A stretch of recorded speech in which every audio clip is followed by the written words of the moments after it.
Magandang tanghali mga kababayan at ngayong tanghaling ito ay nagkakaroon ng kaguluhan doon sa ICI dahil nga may mga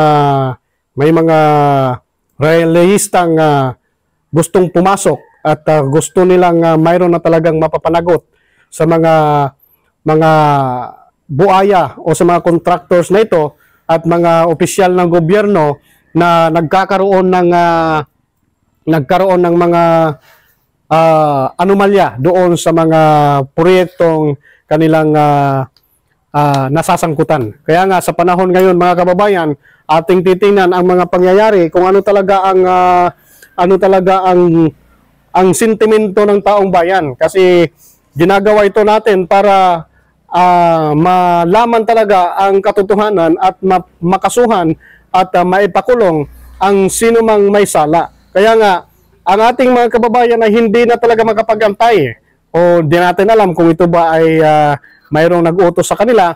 Pero tingnan natin mga kababayan kung ano talaga ang nangyayari ngayon doon sa ICI, na kung saan ay maraming mga realista na sumugod upang hilingin na gusto silang makapasok. Tingnan natin mga kababayan.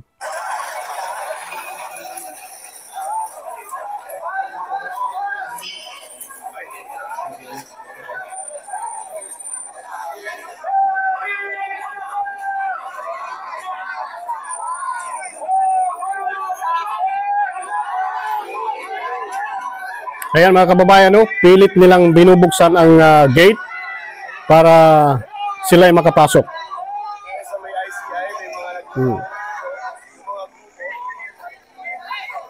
Iba't ibang klaseng grupo siguro ito mga kababayan, at yan po ay hinaharang sila ng ating mga kapulisan at ng mga security doon sa loob.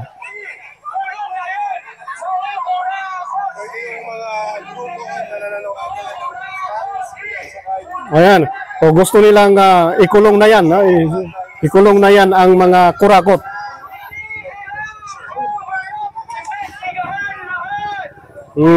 Ito yung grupong gusto ng transparency. Loading tayo mga kababayan at least nakita natin kung gusto talaga atat ang ating mga kababayan na mayroon talagang makulong. Sabi pa nga ng isang sumisigaw dyan, imbestigahan lahat. So ibig sabihin, dapat ang ating ICI ay walang kikilingan, walang papalampasin. Kung makita nilang may sala o may korupsyon na ginawa ang isang opisyal ng gobyerno, ay dapat ay maimbestigahan at maparusahan, makulong ang dapat makulong. Kaya nga ito yung patuloy na minimiti ng sambayan ng Pilipino, patuloy na minimiti ng lahat ng mga Pilipino na gustong magkaroon ng pagbabago dito sa ating bansa. Kaya nga mga kababayan, ito yung nangyayari ngayon, Nakikita natin na gustong-gusto, ayaw na nilang makapag-antay, Ayaw na, hindi na sila makapag-antay sa mga investigasyon na yan. Gusto nilang may makasuhan na talaga at may makulong. Kaya nga, ito yung sentimento ngayon na nakikita natin doon sa compound ng ICI.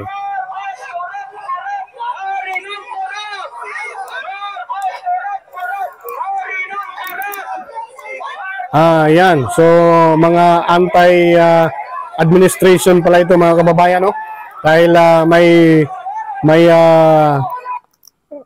nagsasabing Marcos hari ng korap. So, yung iniimbestigahan dyan ay hindi naman siguro ang ating Pangulo, kung hindi ang mga contractors at mga ibang mangbabatas na kasabwat doon sa skandal na yan. At yung mga DPWH officials. So ito, nagkakahalo-halo na ito sila mga kababayan, Ayan, at medyo loading lang yung ating video.